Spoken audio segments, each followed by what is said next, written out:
Have you ever wondered why some people seem to have everything like laid out or figured out? That's the word. It's figured out.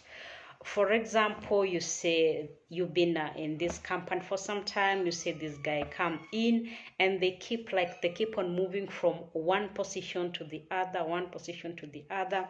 Or it's this a friend of yours you were in college with, and every time you see that they are either getting a promotion, their family is moving into a better neighborhood, they have a car, their children are always, in short, they're always moving from one success to another and to another and to another. Then you wonder, what is it that these people have that I do not have?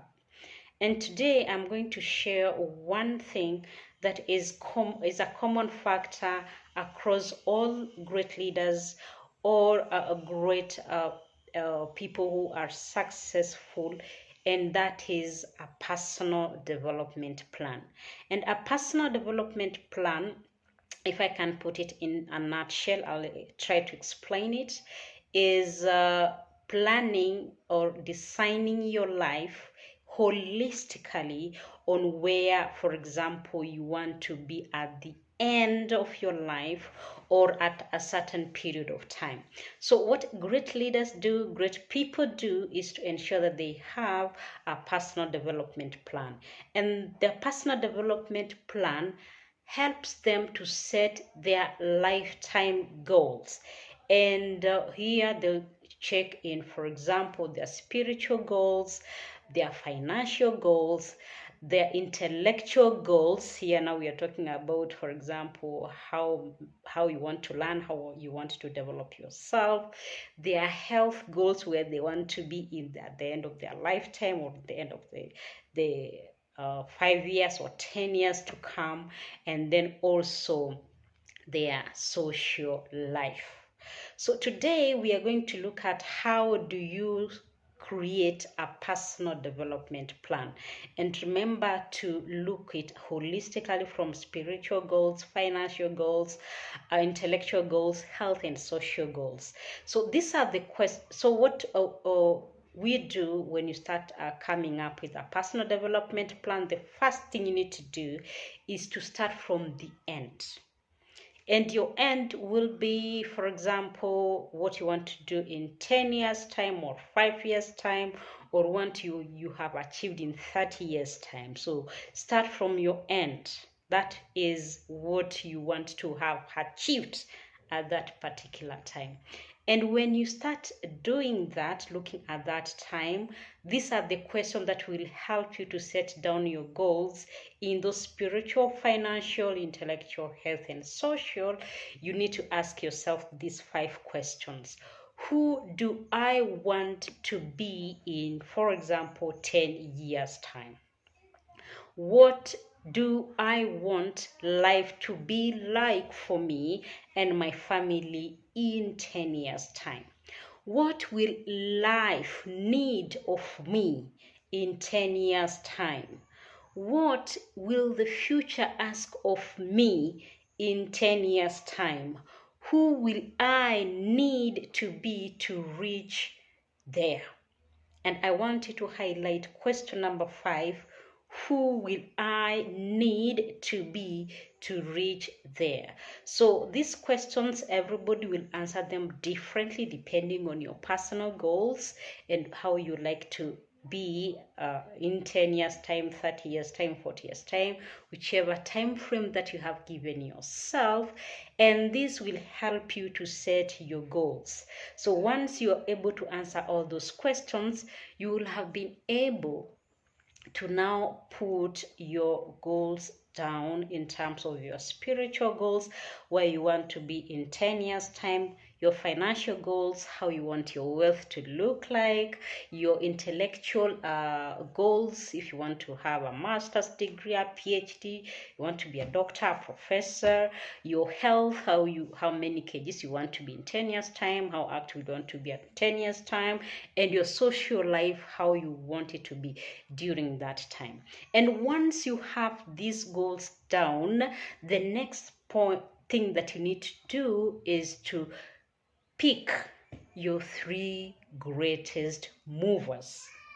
And your 3 greatest movers have these characteristics. They have the greatest impact in your life. That means if you achieve that goal, because you may have like under financial goals, you may have like 3 or 4.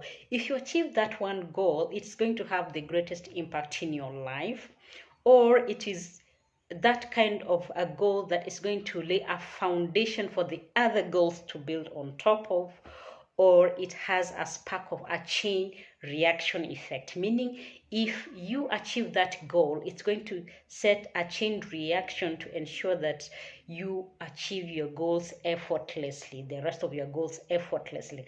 I'll give one example. For example, I'll say my greatest mover is to ensure that every month I have a minimum income of 1M into my personal account. Then this money is going to help me acquire a house for myself so that I don't have to pay rent. It will enable me to travel, because maybe traveling is one of my goals that I really want to do. Maybe I want to travel the whole world before I reach 90. And it's going to also help me to go back to school and learn more. So it's going to take care of my intellectual goals. And again, it's going to ensure that I eat well so that I'm healthy. So you see, that one is, for example, one of my greatest movers. So choose your 3 greatest movers, and these are the ones that you are going to put a lot of energy into. And I'm not saying that your greatest movers should be able to help you to achieve other goals, okay? So choose your greatest movers and put a lot of your energy into that, or start with that. Now, point number 2, now you have started from the end, you have your goals, you have your greatest movers, is to now to do what we call the reverse back effect. Now, I will start, for example, I want to, let's say I want to have 30 million Kenya shillings in my bank account by the time I am, that is in 10 years time. So then I'll start moving back. How much will I, if I want to have 30 million in my account, so in 5 years time, how much will I have in my bank account? And then in 1 year, how much will I have in my bank account? In 90, how much? And in a week, how much? And in a day, how much? So what I'm doing here is I am reversing back so that I get my target on a weekly basis. So let's say if I've come back all the way and I found out that I need to at least save like in a month, I need to save like 30,000. And my question to ask myself, if I do 30,000 per day, will it enable me to have 30 million Kenya shillings in my bank account? So I am starting from the end and then I am reversing back. This is going to help me to get my daily targets. Okay, so once you have this, then everything is put down. Now you have your daily target. And the reason why we do this is to break down humongous or big goals into smaller goals that are not going to be that are simple for you to action, and then they don't make you feel that you're being pushed or that you're putting a lot of energy. And once you do this, then you go to step number 3. Here is where you specify where and when that action is going to be done. Let's go back to health. For example, I say I want to ensure that I remain healthy and active in my life by the time I reach in 10 years time. And when I come back, I find that the daily actions that I have to do every day is maybe have 10 push-ups. That's simple. Or can make maybe 2 push-ups. But then I have to be very specific where and when. So I have to say at 5 o'clock I'll do 2 push-ups at my, maybe at the gym, or I'll do it in the house, or I'll do it, but be specific. In the house, where? Is it in the sitting room? Is it in the bedroom? But be specific where, as in where and when. The time is so specific. At 5 o'clock, I do 10 push-ups in my house after I wake up. So you're being very specific. What this does is that it puts a stamp on when you are supposed to do that thing, so that when that time comes, you exactly do it. And then from there, we go to step number 4 is to schedule steps to success. Now, the scheduling steps to success, this is where you create successful habits. Other people call them routines, other people call them rituals. And this is a routine, meaning it is something that you do on a daily basis, or is something at the same time. You do them on a daily basis, or you do them on a weekly basis. So it is a routine that you have. It is a habit. So that once you have that habit, it is now you're creating a habit that's correlating to your goal. So like, for example, me doing the 10 push-ups and putting them on at 5 o'clock in the morning every single day. Now I have created a routine in the morning hours that once I finish waking up, and then I have to do my rituals. So I have to do my routine of ensuring that I do 10 push-ups on that particular day. So here I am creating successful habits. So this is where we create our routines, or our rituals, or our schedules on how our day looks like. So that makes it easy for us to like almost automate things, but it's not like on automating, but you create successful habits. And then another thing here is to make sure that these habits are most active and engaging. Somebody, for example, the people who want to go on intellectual development, maybe reading a book about creating confidence. So you read like 5 books, but reading books is not enough. You have now to convert that reading into an active and engaging habit. And that could be, for example, having a group where you go and share or practice exactly what you have learned in your books. Or it could be a place where you go and engage. It could be a group, it could be a team, it could be at your workplace, where you can now practice exactly what you have learned. Now that becomes active and engaging. Now what does that is that it ensures that now you are actually doing the act. Let me put it that way. And then now the other step is to schedule how you track your progress. And now how you schedule to track your progress, I'll take you back to point number 2, where you remember you did a reverse back on setting your goals from 10 to 5 to 1 year, and then to 90 days to week, and then to daily. Or personally, what I normally do is now to schedule the check-ins in my progress as per those steps. So I'll have a check-in on a daily basis to see, did I meet the goals I was doing today? And then every week I'll go back and see everything that I was supposed to do this week, did I manage to do that? And then after 90 days I'll do another check-in and see, am I still on progress? Am I am I on progress or not? And then 5 years, which I haven't reached yet, but 1 year, I do that every year. That's the part where I always audit my life, and I say that I was going now to ensure that next year I start auditing my life, maybe after every 90 days. I think that's going to be a good thing. I wasn't doing that before. And then maybe after 5 years, I'll audit and see where am I, and 10 years still audit and see where am I. But I've always been doing daily and weekly, and then yearly. So now do schedule your check-ins. This one is going to keep you on track.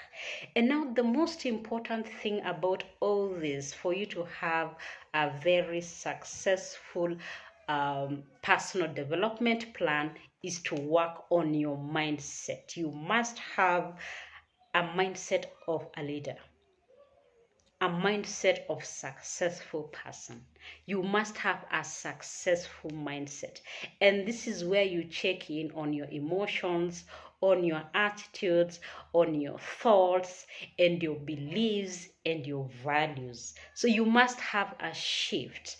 And here I want to point out on one mindset that I really point or talk about every time, and this is very close to me because I think it's a mindset that is so common in our locality. Is this kind of mindset people have of waiting for somebody else to do something, for something to get done, instead of I being the person doing it. And most of the times we are pointing fingers at the people we think are our leaders, and why can't they do ABCD? So we are waiting for someone to do something, and then that thing never gets done, and we end up complaining. A good example, I'll say, I call myself an environmentalist, and I love nature, I love green, I love trees, and when people cut down trees, it makes me so sad. And for the last 10 years I've been complaining, and then what is the government doing, what are the leaders doing to ensure that trees are not being cut down? And then one day I asked myself, who are the people? It is me. Who is the leader? It is me. So I started taking the action of what can I do to conserve the environment? What can I do to ensure that we have more trees? What can I do to ensure that people don't cut down trees anyhow, which is a bit hard? So I went the easy way of ensuring that I can plant a tree. So I started planting trees. Every year I celebrate my birthday and I ensure that I plant trees. uh, how many trees? Like if I'm turning 40, I plant 40 trees. So I've been doing this, and I've also influenced some of my friends who we came together. Now we have a group where we plant trees yearly. Those ones we just plant, we just say that now we're going to plant trees. And then we've had even people coming to us and telling us, now I'm celebrating my birthday. We had one this October. This lady came to us. She was turning 40, and she was like, I'm turning 40 and I would like to plant 40 trees. Will you help me? I would like to know, where can I go and plant the trees? And we planted 40 trees for her birthday. So for me, that was a